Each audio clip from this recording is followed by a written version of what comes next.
Hello my friends and welcome back. Thank you very much for being with me again today.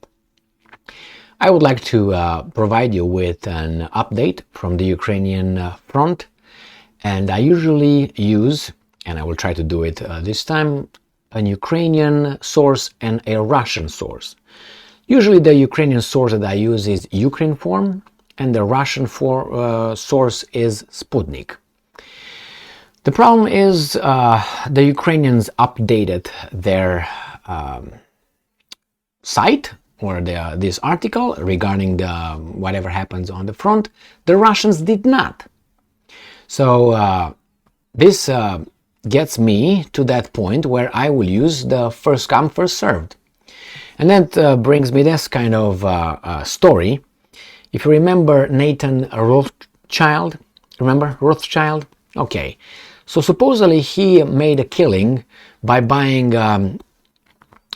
British government bonds after he got the information first, which, if you remember, it was about the outcome of the fight between, or war between, Napoleon Bonaparte and the Allies, the coalition.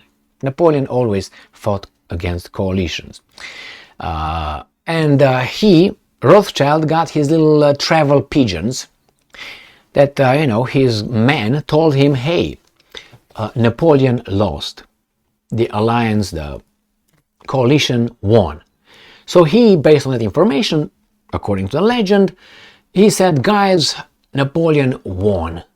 So then he bought very cheap British government bonds.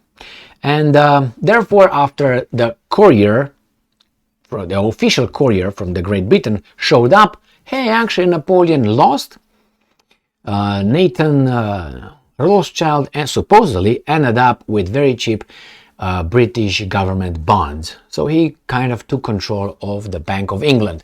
That's how the story goes. I have here actually, just to make my point, Financial Times telling about this little story. If you want to read it, and you can read it wherever you want. I just use this just to make my point accurate, so I'm not accused of any conspiracy or any shit. So this brings me to the current situation, which is the Ukrainians updated their site, the Russians did not. So guess what I'm going to do? I'm going to use the Ukrainian site, and I'm going to make this a video based on what the Ukrainians reported about the front, not the Russians. So their story is not here. So let's go with the Ukrainians, right? Here we go. Ukrinform. Russian forces launched over 35 attacks on 4 front sectors. Russian forces launched 36 attacks on Liman, Bakhmut, Avdiivka and Marinka sectors, with Bakhmut and Marinka remaining at the epicenter of hostilities. Now this is the Russians update. You see the date right here?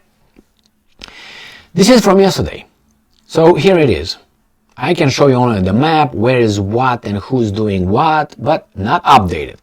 I can show you where Bakhmut, Liman is right here, Bakhmut is right here, Avdiivka is right here, Marinka right here, that they were talking about, okay?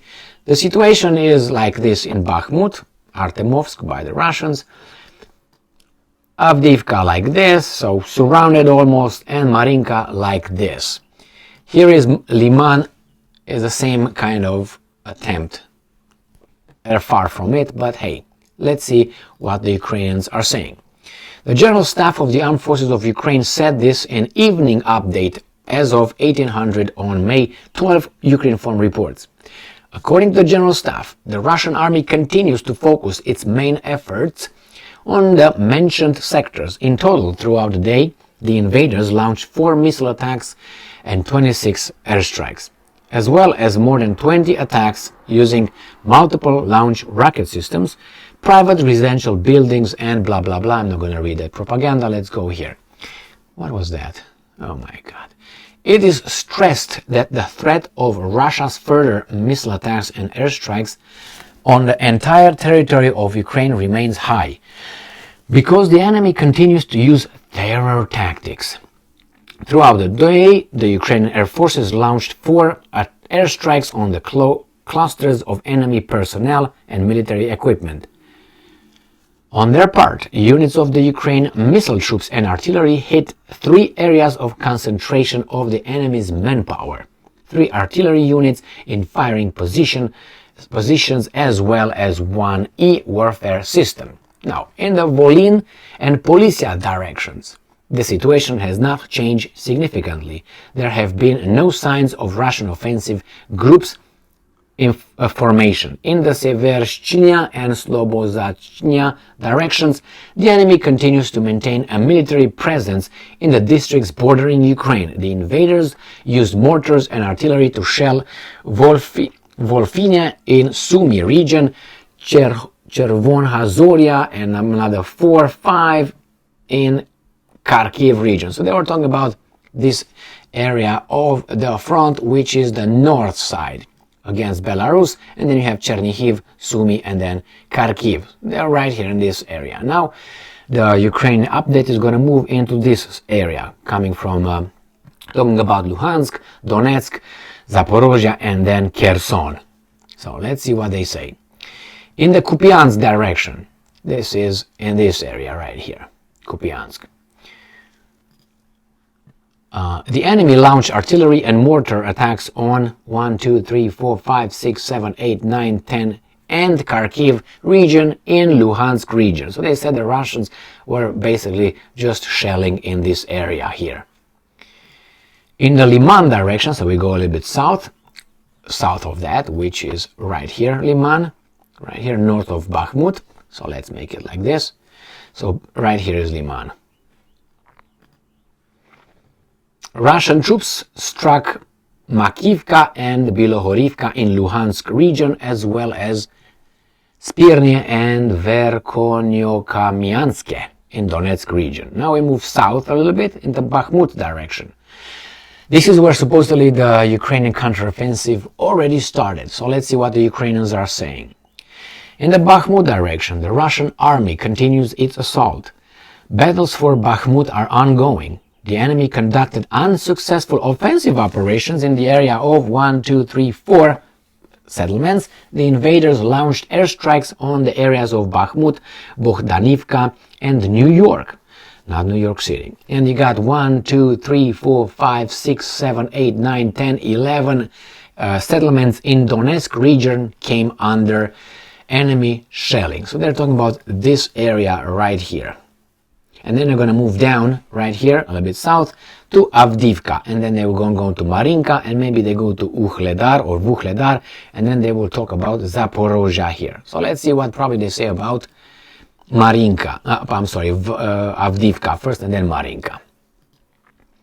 In the Avdiivka direction, Russians used aircraft to attack Avdiivka and Vodiane districts. They shelled 1, 2, 3, 4 settlements in Donetsk region. Now we go south a little bit in the Marinka direction. Units of the defense forces repelled numerous enemy attacks in Marinka area. At the same time, 1, 2, 3, 4, 5 settlements in Donetsk region came under our enemy fire. We go to Shakhtarsk, which is south a little bit of that.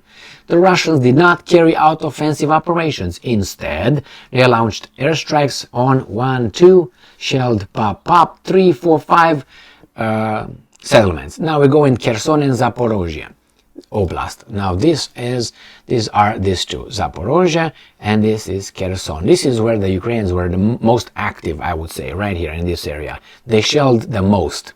I don't know if the counteroffensive will occur here in Zaporozhye or not, because the Ukrainians said, or at least here, because they said they want to cut off Crimean Peninsula from the Russians and then take over Crimea. This is Kerch Bridge. They probably will try to keep this under bombardment, keep the Russians from bringing supplies. I don't know if that's going to work, but we'll see, right? So in the Kherson and Zaporozhye directions, Russian troops continue to conduct defensive operations. The enemy used aircraft to attack the district of Novopil in Donetsk region, Malinivka and Krasny in Zaporozhye region, as well as Kizomis in Kherson region. So, nothing extraordinary. I read a few more articles about the so-called Ukrainian counteroffensive. Some said it started, the Ukrainians said it didn't start. The Ukrainians said yes, we advanced a little bit in Bakhmut area, but that's not our counteroffensive yet. Probably they wait to be successful and then they say this is the counteroffensive. Until then, they don't want to say, yeah, we started a counteroffensive.